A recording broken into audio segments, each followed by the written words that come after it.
Rahayu Sagung Dumadi. Selamat datang di channel Kitab Mawas Diri.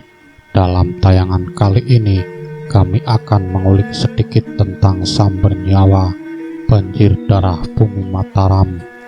Dan materi dalam video ini diambil dari berbagai sumber. Pada tahun 1742, benteng kerajaan Mataram Islam di Kartasura hancur oleh serangan laskar Jawa dan Tionghoa. Serangan itu dipicu peristiwa geger pecinan, pemberontakan orang-orang Tionghoa terhadap Belanda di Batavia pada tahun 1740. Dipimpin bangsawan Mataram bernama Sunan Kuning. Orang-orang Tionghoa dan Jawa yang sama-sama kecewa dengan pemerintahan Pakubuwono II, Raja Mataram yang dekat dengan Belanda pun mengobarkan pemberontakan.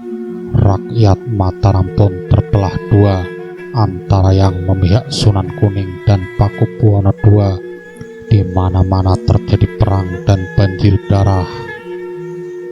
Jatuhnya Kartasura melatar belakangi lahirnya seorang tokoh besar tanah Jawa, Raden Mas Said alias Pangeran Samber Nyawa, seorang kesatria yang disingkirkan dari istana Mataram setelah Sunan Kuning menguasai Kartasura.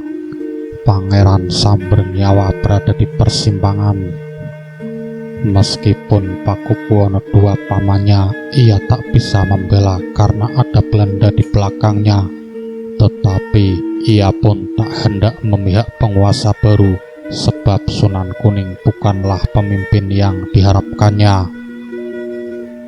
Pada masa yang sangat genting itu, peristiwa demi peristiwa dialami Pangeran Samber Nyawa. Seseorang meracuninya hingga ia mati suri berhari-hari. Ketika tubuhnya lemah tanpa daya, kekuatan dahsyat berupa tridaya sakti justru bangkit di dalam dirinya. Simpul-simpul pada 7 cakra di tubuhnya terbuka dan mengalirkan tenaga murni sepenuhnya.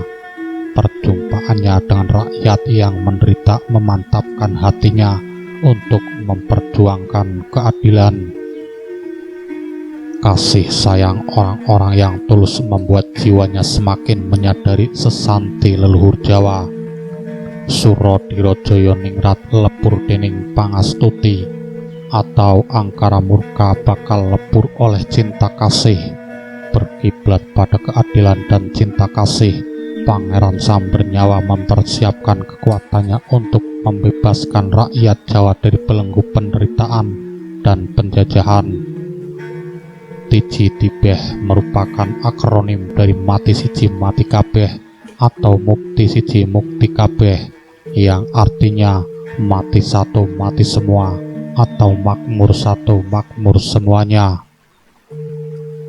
Dalam sejumlah literatur disebutkan Pangeran Samber Nyawa menggunakan semboyan Tiji Tibeh untuk menyatukan dan membakar semangat pasukannya yang bergerilya dalam melawan dan mengusir kompeni atau penjajah. Intinya, Tiji Tibeh bisa dimaknai sebagai konsep kebersamaan antara seorang pemimpin dengan rakyat yang dipimpin maupun sesama rakyat. Sebuah konsep yang layak ditiru oleh pemimpin kita sekarang. Lantas, siapa Raden Mas Said atau Pangeran Samber Nyawa? Dia adalah putra Pangeran Arya Mangkunegara Kartasura, putra tertua Amangkurat IV Kartasura. Raden Mas Said lahir di Keraton Kartasura 7 April 1725. Ada juga yang menyebut lahir 8 April 1725. Ibunya Raden Ajeng Wulan meninggal dunia saat melahirkan Raden Mas Said. Memasuki usia 2 tahun, Raden Mas Said kehilangan ayahnya yang dibuang oleh Belanda ke Sri Lanka. Raden Mas Said kemudian diasuh oleh neneknya. Begitu dewasa, Raden Mas Said diangkat sebagai abdi dalam. Namun, lingkungan politik di keraton tak membuat Raden Mas Said nyaman. Dengan ketidaknyamannya itu, dia lalu mengambil keputusan meninggalkan keraton, lalu hidup di pedalaman bersama rakyat. Raden Mas Said lalu pergi ke dusun Nglaroh Wonogiri, daerah asal neneknya. Itu dilakukan sesuai dengan petunjuk gurunya, Kiai Wiradiwangsa. Tujuannya jelas, di daerah itu diharapkan Raden Mas Said mendapat dukungan dari kerabatnya sendiri. Raden Mas Said lalu membentuk sebuah kelompok yang terdiri dari 18 pemuda yang merasa tidak puas dengan keadaan. Antara lain, Raja Mataram semakin terpengaruh oleh kompeni.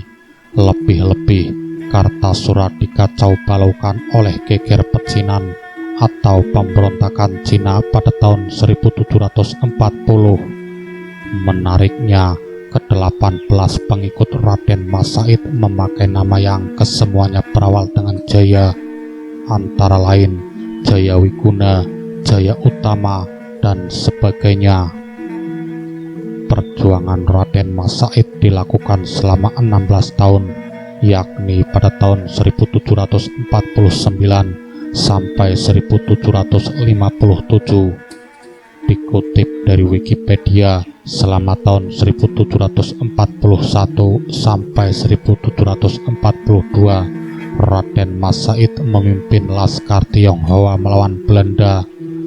Kemudian bergabung dengan Pangeran Mangkubumi selama 9 tahun melawan Mataram dan Belanda pada tahun 1743 sampai 1752. Perjanjian Chianti pada 13 Februari 1755 sebagai hasil rekayasa Belanda berhasil membelah bumi Mataram menjadi dua, yaitu Surakarta dan Yogyakarta.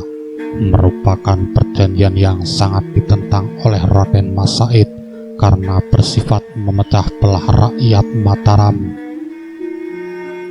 Selanjutnya, Raden Mas Said berjuang sendirian memimpin pasukan melawan dua kerajaan, Pakubuwono III dan Hamengkubuwono I, yaitu Pangeran Mangkubumi, pamannya sekaligus mertua beliau yang dianggapnya berkhianat dan dirajakan oleh VOC, serta pasukan kompeni atau VOC pada tahun 1752 sampai 1757. Selama kurun waktu 16 tahun, pasukan Mangkunegara melakukan pertempuran sebanyak 250 kali. Lantas, kenapa Raden Mas Said dijuluki Pangeran Sambernyawa? Julukan Pangeran Sambernyawa diberikan oleh Nicholas Hertix, gubernur VOC. Itu karena di mata musuh-musuhnya, Raden Mas Said dianggap sebagai penyebar maut.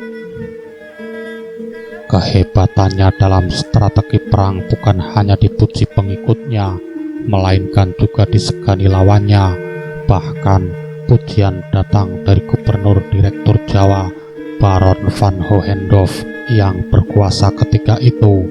Konon, Sambernyawa adalah nama pedang pusaka Mangkunegaran yang sangat ampuh dan tajam, tepat sekali untuk menyambar nyawa musuh.